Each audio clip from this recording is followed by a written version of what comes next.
Molt bé, doncs continuem i acabem el festival amb el nostre últim diàleg amb la Helena Menta i la Lucía Tormo. Com us he dit abans, ens semblava crucial que en alguna de les sessions del festival dedicat a l'obra d'Aurèlia Muñoz es parlés en algun moment, d'ara diré la paraula prohibida, matemàtiques. Sembla que no podem parlar de matemàtiques, que és una cosa molt complicada i que fan un festival d'art, Déu senyor. Al contrari. Em sembla precisament que l'obra d'Aurèlia Muñoz ens ha d'obrir els ulls, perquè no és només Aurèlia Muñoz. Gran part, si no tot, l'art està impregnat de la qüestió matemàtica, dels càlculs. Aquests dies que s'ha parlat tant de la Sagrada Família, per favor, la Sagrada Família és un constructe matemàtic en si mateix. Hi ha uns càlculs allà espectaculars i, com ja s'ha anat comentant al llarg de totes les sessions, no sabem si les matemàtiques són l'essència de la realitat o no, però està clar que com a mínim hi dialoga. Hi ha un trasfons, hi ha un nus, a veure com ens expliquen elles, tot això, però està clar que les matemàtiques tenen alguna cosa a dir. Alguna cosa a dir també sobre el plaer estètic, alguna cosa també a dir sobre l'emoció. Les matemàtiques emocionen i no en va. Es parla moltes vegades d'elegància matemàtica, per exemple. Tots han sentit a parlar d'aquest concepte. I per tant les matemàtiques tenen alguna vinculació amb els nostres sentiments, amb les nostres passions, amb l'art en general. Elles dues són expertes precisament en qüestions matemàtiques i dedicades també a la divulgació i amb l'art, i estic segur que ens faran un diàleg en aquesta direcció i òbviament al final, com sempre, per tancar el festival, si tenen intervencions, estan aquí per ser atacades i per preguntar-los el que vostès vulguin. Moltes gràcies a les dues per acceptar la invitació i tenim moltes ganes de sentir-vos. Moltes gràcies, Max, per la presentació. Moltes gràcies al Festival Òpera Aperta per convidar-nos. Estem contentíssimes d'estar aquí a Granollers parlant-ne. I també d'estar parlant de matemàtiques i filosofia en un museu. Sí, bueno, s'escolta? Bueno, parlaré en català, però no soc catalana, llavors ho sento si cometo alguna errada i tal, però això. I com deia, la conjunció de matemàtiques, art, filosofia, a vegades es veu com... Bueno, és poc comuna, costa trobar aquesta conjunció, llavors com per començar-nos presentant i justificar com arribem a trobar-nos una filòsofa i una matemàtica parlant aquí, doncs ens presentem una mica. Sí, o sigui, a mi m'agradaria saber com tu, que has començat fent filosofia, has acabat fent una cosa com tant de mates, com la pràctica matemàtica, no? Sí, jo faig la tesi de filosofia de les matemàtiques, però vaig començar fent el grau de filosofia, jo soc filòsofa. Jo vaig entrar a la filosofia perquè m'interessava la filosofia com a manera d'apropar-me als diferents sabers. Poder fer filosofia de l'art, filosofia del dret, filosofia política, filosofia de la ciència. I va ser des del grau de filosofia que em vaig enamorar de les matemàtiques, quan vaig descobrir la creativitat, la imaginació, l'elegància de les matemàtiques, més enllà de la cosa de càlcul mecànic que ens trobem a l'institut. I també perquè té una naturalesa de coneixement com molt específica. No hem de replicar experiments en matemàtiques. Un cop tenim demostració, tenim certesa. El teorema de Pitàgores és veritat sempre. I té alguna cosa com molt especial a nivell de coneixement que a mi em crida molt l'atenció com a filòsofa. Però vull saber com tu, sent matemàtica, arribes a la filosofia també. Doncs jo vaig estudiar física i matemàtiques, però és veritat que més o menys des del començament jo tenia clara que estava com molt més còmoda a les mates que a la física, tot i que m'agrada molt, i també me'n vaig adonar que no m'estava agradant tant tampoc com anar a hilar molt fi com a una part molt concreta de les mates, que sinó que m'estava agradant més veure com les diferents branques de les mates com que s'ajudaven unes a altres i tal. Com aquest punt una mica més meta, jo crec. I llavors, de manera molt natural, he acabat fent coses de lògica i potser una mica de filo. I també, per mi, la importància tan gran de tenir amics que sou filòsofs i feu coses d'aquestes, també com que m'inspira molt i que em fa també aprendre molt d'això.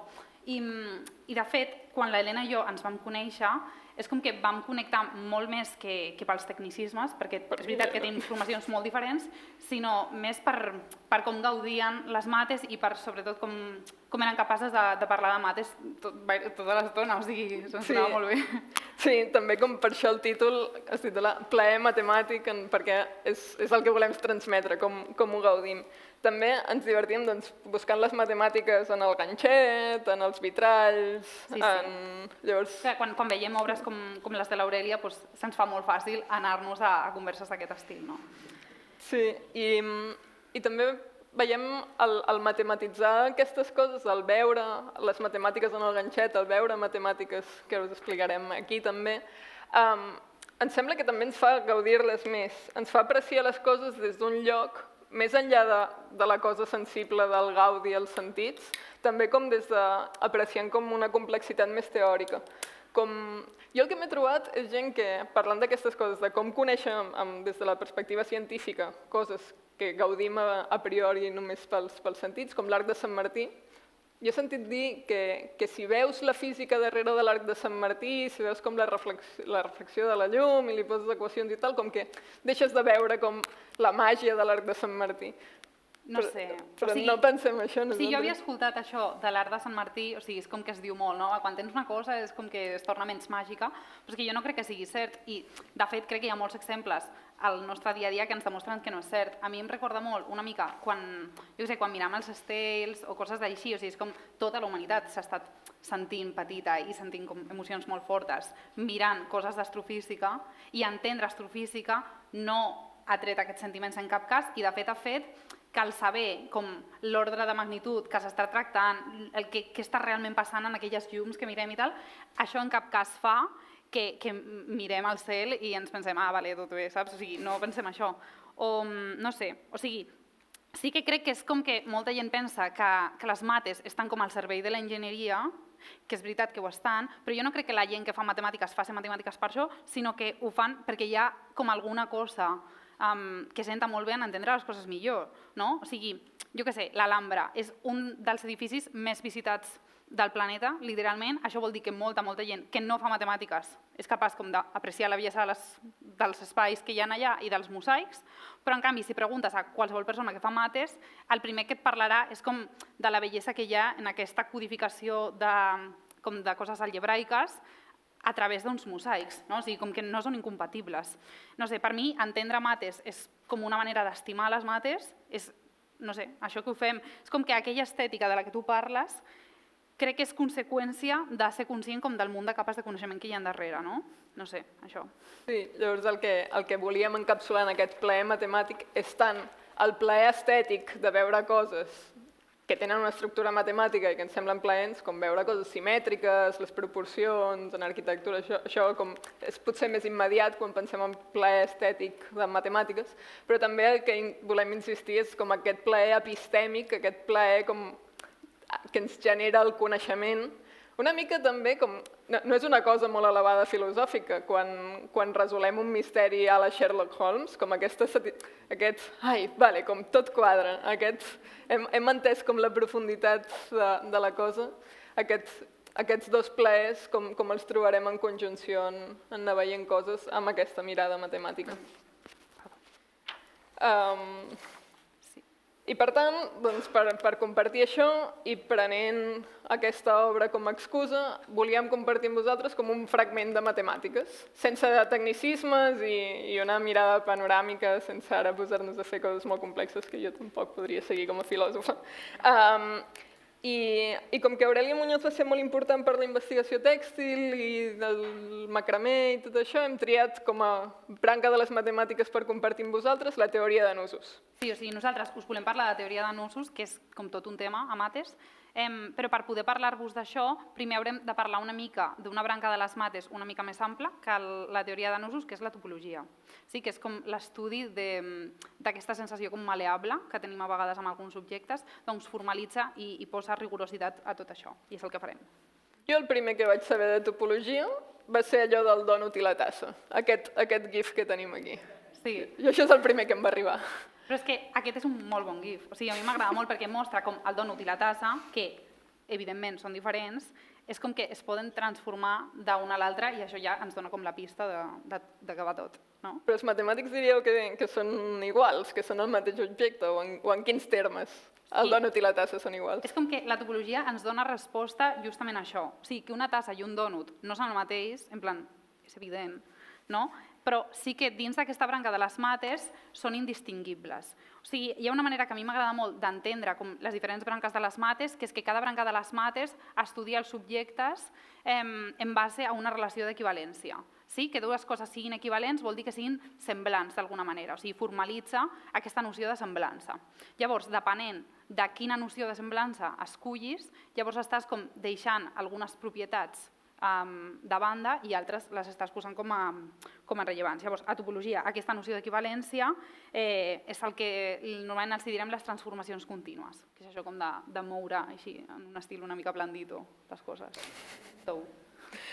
Llavors, perquè ho entengui, en topologia, dos objectes són equivalents si podem transformar en una transformació contínua l'una en l'altra, com si fos plastelina, no? Si jo tinc un cub de plastelina i el xafo i l'estiro i em queda un òval raro, el cub inicial i això són el mateix objecte, són equivalents a la llum de la topologia. O sigui, exacte, o sigui, aquestes transformacions entre objectes el que fan és que envien punts propers del primer objecte a punts propers del segon objecte. O sigui, perquè a nosaltres ens importa, això voldrà dir que si podem això deformar una mica amb la imaginació, veurem que amb altres eines també, d'una a l'altra, sense trencar-lo ni enganxar-lo, això és molt important, llavors aquests objectes es consideraran equivalents o indistingibles, idèntics dins d'aquest marc teòric. Una mica com si fos plastilina, o sigui, el que has dit. Per exemple, fer-nos una arracada no és una transformació contínua perquè estem com perforant, o sigui, estem com trencant alguna cosa. En canvi, moure el braç o estirar alguna cosa, llavors això sí que és una transformació contínua. I podem convertir qualsevol cosa en qualsevol altra cosa en plastilina? No. Però, o sigui, aquesta pregunta té molt de sentit perquè crec que té sentit preguntar-nos quines propietats d'un objecte quedaran com invariants. I la topologia també és l'estudi d'aquestes propietats. Aquestes transformacions preservaran la connexió entre punts, la complexitat, o sigui, vol dir que objectes que són així finits seguiran sent finits, coses d'aquestes, però no mantindran ni la distància, ni els angles, ni la longitud, ni res d'això. Llavors, normalment els diem invariants topològics, aquestes coses que sobreviuen, aquestes propietats que sobreviuen després de fer-li unes d'aquestes transformacions. I, de fet, el més típic i un molt bon exemple d'invariant serien el nombre de forats que té un objecte. Vale, o sigui que quan apliquem una transformació a alguna cosa, hi ha coses que canvien i coses que no canvien. Si la transformació és pintar de color vermell, doncs la meva camisa canviaria de color, però la forma no, com si la transformació es canvia de color. Llavors dius que amb la transformació contínua de topologia el que canvia serà la forma del dònut i la tassa, així que es tornarà tubeta, però el que no canvia són els forats. Exacte, o sigui, sí que és veritat que no tot el que normalment concebim com a forat al nostre dia a dia compta com a forats a mates. A mates els forats són com espais buits de la mateixa dimensió que l'objecte en qüestió i han de tenir entrada i han de tenir sortida. Per exemple, la nansa de la tassa, en aquest cas, sí que és un forat, però en canvi la part on posem com el cafè o el colacao o això no és un forat. O un got que podria semblar que té un forat, no té un forat, però en canvi un anell o una tuerca sí. És sorprenent com canvia amb el tecnicisme una paraula quotidiana com forat. Llavors, com per entendre-ho, el melic no és un forat. No. Però el sistema digestiu sí. Sí, exacte. I l'arracada, quan em faig una arracada em faig un forat. Exacte, sí, o sigui, ha de tenir entrada i ha de tenir sortida, això és una part molt important. Llavors, de fet, el resultat més bonic i potser més important de la topo és el teorema de classificació de superfícies orientables i compactes. Una vegada més, orientable i compacte vol dir objecte així estàndard normal, finit, i ens diu que tot objecte d'aquest estil té una quantitat numerable de forats. Això vol dir que jo podré transformar contínuament qualsevol objecte fins a acabar amb un d'aquests. I és aquest teorema, o sigui, aquest resultat formal, el que està generalitzant els exemples dels que havíem estat parlant. És això, exactament aquest teorema, el que ens permet dir que el dònut i la tassa i la tuerca i l'anell són equivalents o indistingibles topològicament. O sigui, és a través d'això que ho fem. Tot el món cap en un número de forats. Sí. A mi això em sembla molt vistós. A mi em sembla molt vistós perquè tot queda classificat en grups que semblen molt antiintuitius, perquè en el grup de 0 forats hi ha tant un arbre com un got, com una forquilla, I això és com a filòsofa, com una de les tasques importants de la filosofia és pensar quines categories utilitzem per pensar el món, quines categories utilitzem per estructurar el nostre coneixement. I hi ha el que anomenem tipus naturals, natural kinds, que són categories que en principi capturen alguna cosa que existeix en el món, que capturen que agrupen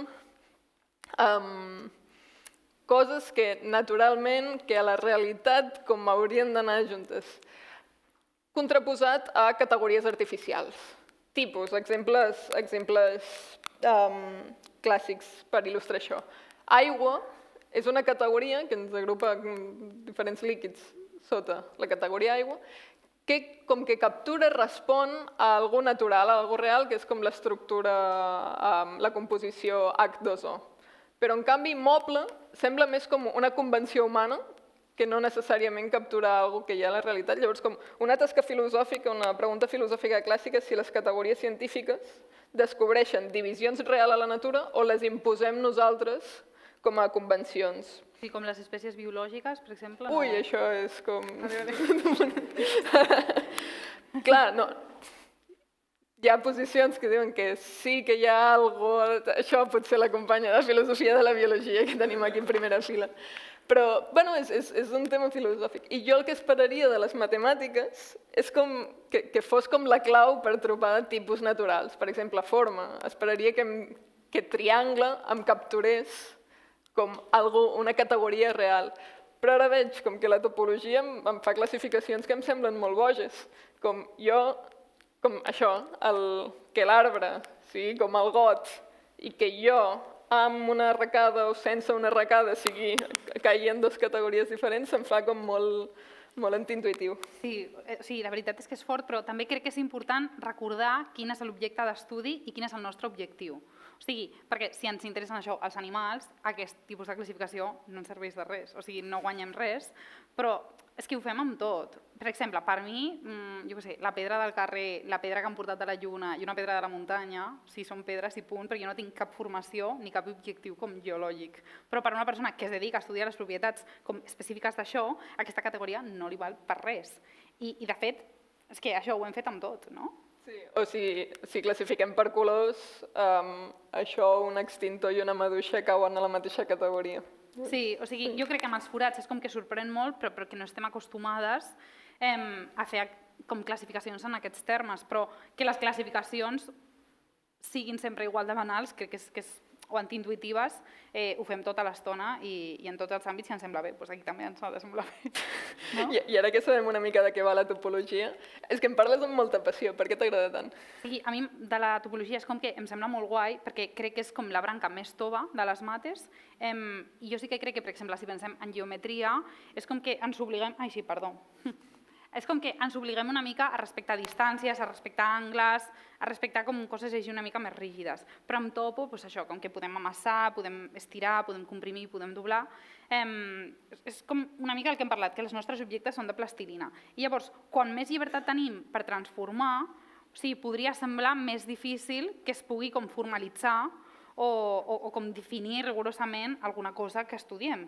Perquè si ho podem com deformar tot tant, doncs quina gràcia té. Per mi és això on està la cosa així com més estètica o més interessant, que és que resulta que hi ha propietats que cap transformació, per laxa que sigui, són capaces de destruir, com per exemple els forats. Per mi la topologia fa una cosa que semblava impossible, que és que formalitza el que ocorreix quan les transformacions són tan lliures que gairebé no podem com posar-los condicions. I descobrim que en aquest règim de màxima llibertat les matemàtiques també tenen una estructura, saps?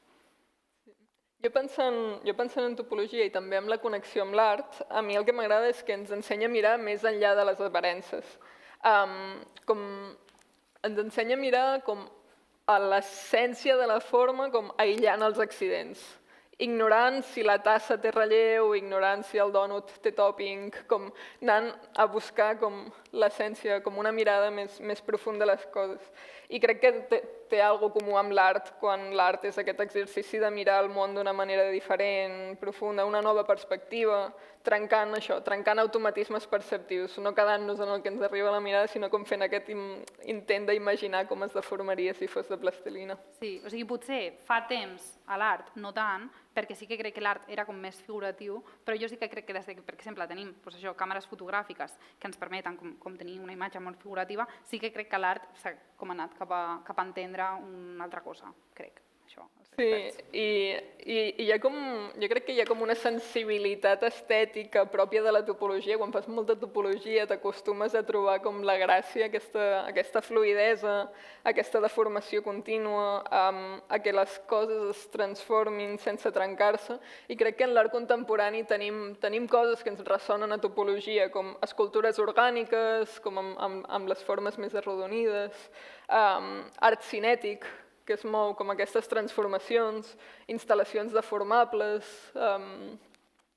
i em sembla xulo aquest exercici de no fixar la forma, sinó explorar com es pot, doncs...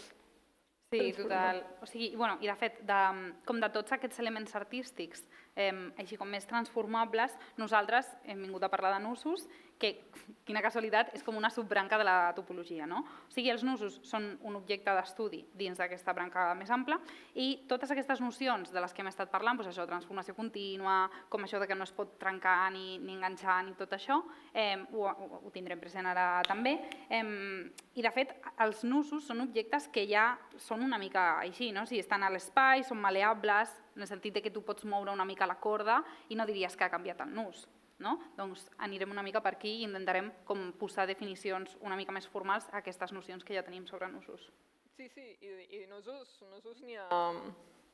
Nusos n'hi ha a totes bandes, des dels auriculars fins als nusos mariners, el teixit, el macramé d'Aurèlia Muñoz, els enredos del cabell, com un munt de coses. I tot això es pot estudiar amb teoria de nusos dins de la topologia. Més o menys. O sigui, igual que abans, no tot el que consideràvem forat resultava ser un forat a mates, amb els nusos ens passa igual. A mates entenem per nus una corba, que és com una mena de corda, tancada en l'espai, i això és molt important. És a dir, agafes la corda, l'enredes una mica com vols, però després has de, sí o sí, unir els extrems. Per això els auriculars no són nusos. Exacte, o sigui, si agafo una punta dels auriculars... Que sapigueu que no estan enredats, els que no tenien nusos. No, però és això, perquè nosaltres podríem com agafar d'una punta i anar fent com aquesta mena de transformacions contínues i anar desfent-los, que de fet és el que fem. I ens adonem que, de fet, no hi havia cap nus. No? Llavors, per tant, potser... Això, sí. No, i en escalada doncs tampoc estem enganxats a nusos, si no lliguem la corda pels dos extrems, no? Sí, hem de fer? Hem de fer això. Ara sí que parlem de nusos. Sí. Però per parlar de nusos matemàticament, com que els hem de poder, com no ho sé, escriure en paper, llapis, d'ordinador, els hem de poder tractar, i els nusos com que existeixen en 3D molt enredats, com es tracta això formalment? Com es tracta matemàticament? Doncs per treballar amb nusos, que són objectes en 3D, en mates els formalitzem amb diagrames. Llavors, hem d'imaginar que agafem un nus i que l'estirem, així, deixem caure un pla i es queda com estirat, i això tècnicament se li diu projecció, això d'estirar-ho a la taula. Llavors, tècnicament, si representem això en 2D, estaríem com perdent una mica la informació sobre si la corda està com passant per sobre o passant per sota, no? Si només dibuixem el nus. Llavors, el que farem serà dibuixar un fil sencer i un altre fil com obert. A cada intersecció. A cada intersecció per denotar quin va per sobre i quin va per sota.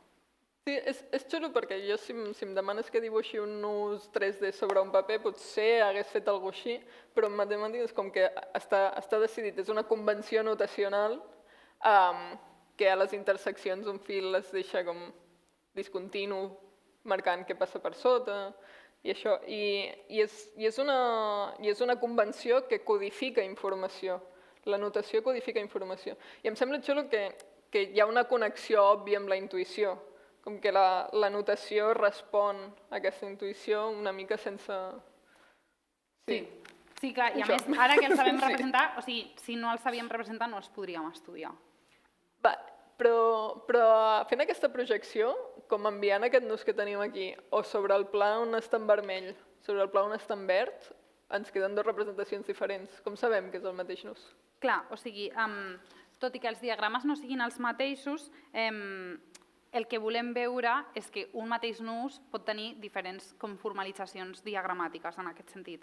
Llavors, el que hem de veure és quan podem agafar un d'aquests diagrames i fent aquestes transformacions contínues de les que parlaven abans, arribar a un altre dibuix, o sigui, en un altre diagrama que representi el mateix nus. Llavors, per exemple, el nus més simple que hi ha és, no ens li diu l'annot, que vol dir sense nus, que és el nus trivial, que és aquest cercle d'aquí, és una corda tancada sense enredar. I llavors, si veiem altres imatges com podria ser, mira, tinc puntero, com podrien ser aquesta o aquesta, se'ns fa bastant fàcil imaginar-nos quina mena de moviments hauríem de fer mentalment amb aquests dibuixos per acabar amb l'annot. En canvi, què passa en aquest i en aquest? Doncs potser no està tan clar, no? És veritat. Sí, com en el segon, per exemple, el loop allà que fa, com que podem imaginar si tinguéssim una corda, com que la desfem així, no?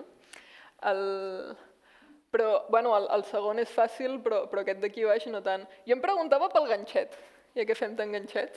Això sembla com clarament un nus. Ho és? No, primer has d'atar els... És veritat, això no és un nus encara. M'ho uneixes? Sí. Vale. I això podem com transformar-ho, fer aquestes deformacions. Sí, i llavors... I el que és divertit del ganxet és que encara que sembli un nus molt complex, en realitat... És el nus trivial. És el nus trivial. No hi ha cap nus. Ara sí. Llavors és molt difícil de veure... És molt difícil de veure quan dos nusos són el mateix. Però aquests gestos que han fet per veure si són el mateix o no, aquests, anem a imaginar que agafem el loop i fem així, o agafar un ganxet i estirar-lo, això és matemàtic, com que esperaríem que les matemàtiques fossin rigoroses. Com sabem que jugant amb la imaginació, la intuïció, això, no estem com fent trampes, no estem estudiant un objecte abstracte amb una cosa material, finita, imperfecta, o com sabem que no se'ns està colant una regla que no és lògica. O sigui, aquests moviments que hem estat fent això amb la imaginació o físicament amb el fil en la demostració aquesta, sí que estan formalitzats i estan reglats. Són els moviments de Reitmeister i aquests moviments descriuen tota la mena de moviments aquests com mentals que estan permesos. Que serien això, desfer com un creuament si està en aquest cas, o si tenim un fil que està passant per sobre. O sigui, realment estan responent molt al que nosaltres ja estàvem fent. Però sí que és veritat que són els únics que podem fer. Potser a vegades ens vindria de gust, canviar un creuament, això no està permès. I són aquests moviments els únics que ens permeten descriure canvis de diagrama a diagrama sense canviar de nus. O sigui, que en matemàtiques no podem treballar només amb la intuïció, sinó que ha de ser responent a una intuïció, una cosa arreglada. Com en matemàtiques veiem que utilitzem diagrames o si volem utilitzar recursos com més materials, més gràfics, hem de vigilar ser rigorosos. Com que gràficament el dibuix podem fer el que vulguem, però gràficament en matemàtiques els diagrames no podem fer-hi el que vulguem. Exacte. O sigui, de fet, després del nus trivial, el següent nus que ens trobem és el nus trèvol. Per cert, aquest també era el nus trivial, el que passa que és molt més complicat i s'han de fer aquests moviments, però aquest és el nus trivial i és el primer nus, o sigui, el nus com més simple, que té creuaments que no es pot desfer fins al nus trivial. Podríem pensar que no ho estem sabent desfer exactament, com que potser es podrien fer altres moviments que no hem trobat encara per poder desfer-lo, però no és el cas. O sigui, aquest nus no es pot desfer. Com saps que no es pot i no és que no puguis? O sigui, com saps distingir quan és impossible convertir un nus en un altre i quan és simplement que no hem trobat la combinació, que és molt difícil, que no hem vist quines transformacions? No ho saps. Perquè potser podria ser que haguessis aplicat com alguns d'aquests moviments i que encara poguessis aplicar-ne de més, o de fet podria ser que els hagués aplicat i l'has liat més i llavors es torna més complicat, una mica com quan es fa un nus normal, no? I és com que el tema, per mi, el point important aquí és que no hi ha un teorema de classificació de nusos semblant al que tenien de la classificació dels objectes segons els forats. Sí, abans sabíem que qualsevol cosa tenia un número de forats i queia en un d'aquells d'aquelles categories. Amb nusos, si m'apareix un nus, jo no sé necessàriament a quina categoria va. Tenim com categories. O sigui, exacte, o sigui, quan tu te'n trobes en un problema un nus nou, poden passar dues coses, que sigui un que ja coneixes o que sigui un de nou. Però en general, fer els moviments de Reidmeister per agafar aquest nus i trobar-li com la representació amb el nombre de creuaments mínims, que és com normalment es representen, és molt complicat i de fet és una de les feines més importants de la gent que fa topologia aplicada. I això, el problema és que no pots estar segur si és un dels que ja coneixes, que en realitat estaria bé perquè ja coneixem propietats i tal. Llavors, de moment, es coneixen aquests. Hi ha més, però, o sigui, la notació, ja us la podeu imaginar, va una mica per aquí. Quina llàstima que no tinguem encara aquest teorema de classificació, perquè una cosa que fa el coneixement matemàtic tan especial o tan excepcional que em fascina com a filòsofa, sobretot comparant-ho amb ciències empíriques o altres àmbits, és que els teoremes, quan tenim teoremes generals, ens donen certesa fins i tot de coses concretes que encara no coneixem. Tipus, si tenim un teorema que diu tots els x són i, i a mi un dia em presenten un x que jo no havia vist mai, jo sé què és i. Per exemple, el teorema de Pitàgores. Sabem que tots els triangles rectangles, la suma dels catets al quadrat fa la hipotenusa al quadrat. Hem vist tots els triangles del món? No, de cop, si jo us presento un triangle que fa 13 centímetres d'alt i 48 quilòmetres de llarg, aquest triangle no l'hem pensat mai, però sabem que li passarà això. I a mi em sembla com que la màgia dels teoremes, aquesta naturalesa de la veritat matemàtica és especial. Bueno, o sigui, tot i que no tinguem un teorema de classificació, sí que tenim com una mena de mecanisme matemàtic per comprovar si dos nusos són equivalents o no, que el que farem serà agafar aquest objecte topològic, que és el nus, i no és ben bé traduir-lo, però més o menys traduir-lo a una cosa que és algebraica, que és una equació, o sigui, un polinomi. I llavors, aquest polinomi conté la mateixa informació sobre la quantitat mínima d'encreuaments. Llavors, si dos diagrames els associem al mateix polinomi, sabem que aquests dos diagrames estan representant el mateix nus. Això també em tranquil·litza la meva preocupació d'abans, de no l'estem liant al dibuixar, com no està sent el fer diagrames una cosa poc matemàticament rigorosa, perquè sabem que els moviments de Reidmeister els podem fer perquè conserven el polinomi. No podríem fer una transformació que no el conservés. O sigui que la notació aquesta, que em sembla intuïtiva, que tots dibuixaríem nusos més o menys així, és una notació prou poderosa, prou formalitzada, prou ben pensada com formalment per conservar informació matemàtica. Sí, de fet, jo venia amb molta curiositat perquè ens podies explicar tu, com a filòsofa de la pràctica matemàtica, sobre aquesta mena de traducció d'un objecte així tan tou i tan topològic en aquest sentit, en un altre objecte, això com molt més rígid i en un camp de les mates potser una mica més diferent. Això no és excepcional només del cas de la teoria de nusos, passa en altres àmbits de les matemàtiques. A mi m'agrada molt l'episodi de la història de les matemàtiques en què van poder sumar x més x al quadrat. Això a nosaltres ens sembla obvi, però no ho era gens fins abans de Descartes, perquè x és un número, 5, una línia. X al quadrat, 5 per 5, és un pla, x al quadrat. Com sumem una línia i un quadrat? Però aquí és una mica trampa, perquè a la línia li he donat volum. La línia en principi no té dimensió. És com intentar sumar un fil a un paper. O si ho fes amb x al quadrat, amb x al cub, seria com intentar sumar un fil a un dipòsit d'aigua.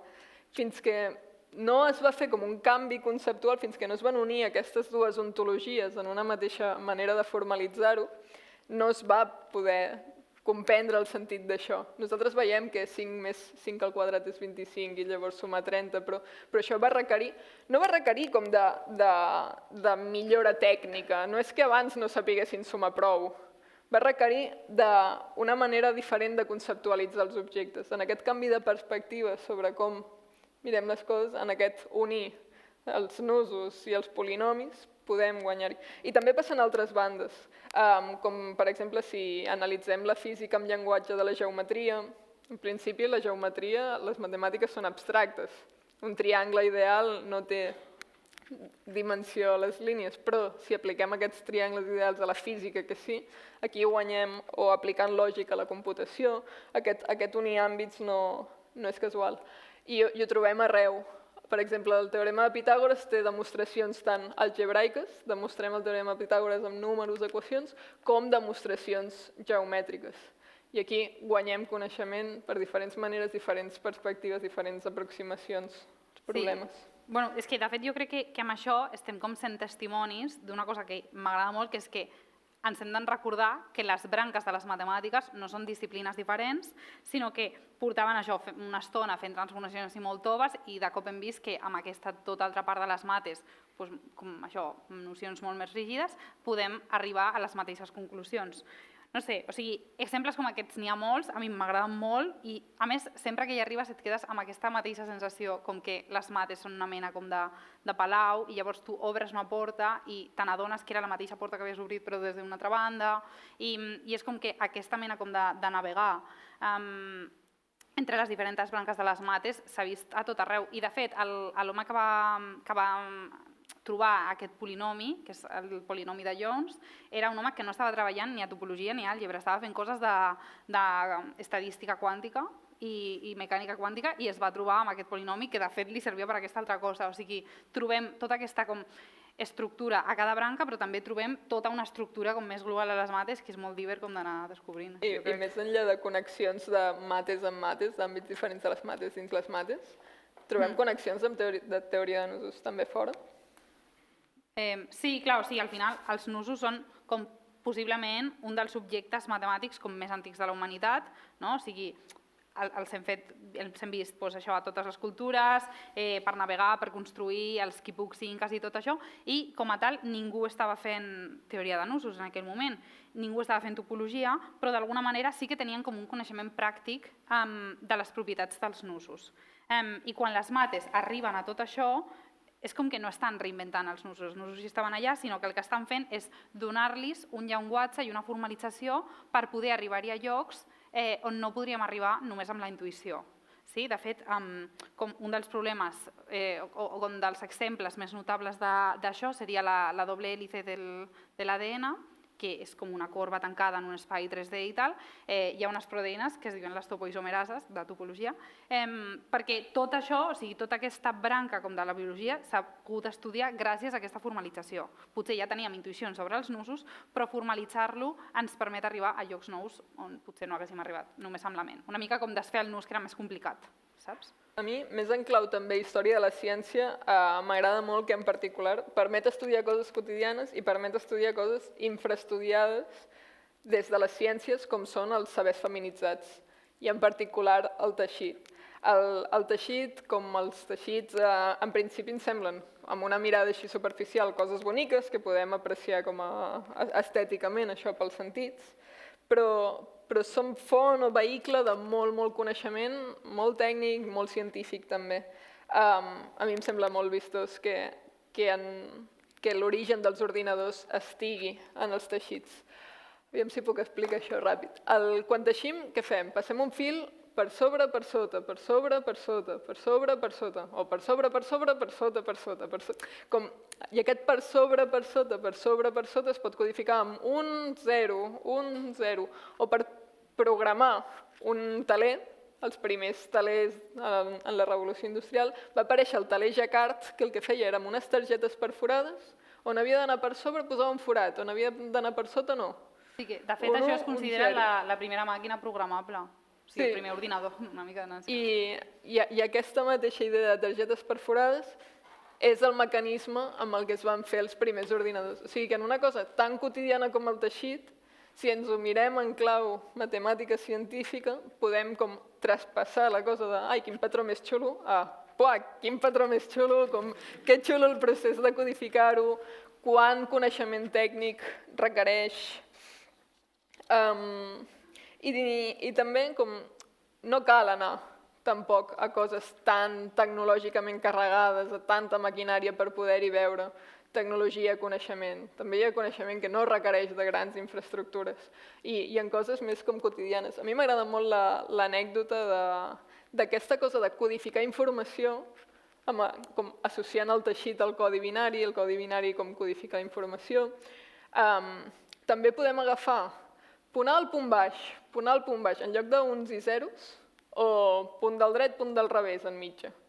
I amb això, moltes dones al llarg de la història han enviat missatges durant les guerres mundials, es demanava a la població que teixís bufandes per enviar els soldats, per abrigar-los, perquè la població civil contribuís a les guerres, que els enviessin roba d'abric. I hi havia dones que es posaven al carrer davant de l'estació de trens i anaven com anotant, anaven codificant amb el ganxet els horaris dels trens o les tropes o coses així. I és una cosa com molt anecdòtica que costa de trobar com en també, és que jo crec que canònic. hi ha aquí, hi ha hagut molts problemes a la història, no? Però és que sí que crec que tenim molt assumit que és com que el coneixement tècnic és com d'homes i que les artesanies han sigut de dones, i llavors jo sí que crec que històricament se'ns ha oblidat que el segon cas també pot ser molt rigorós, molt formal i com molt portant de coneixement tècnic.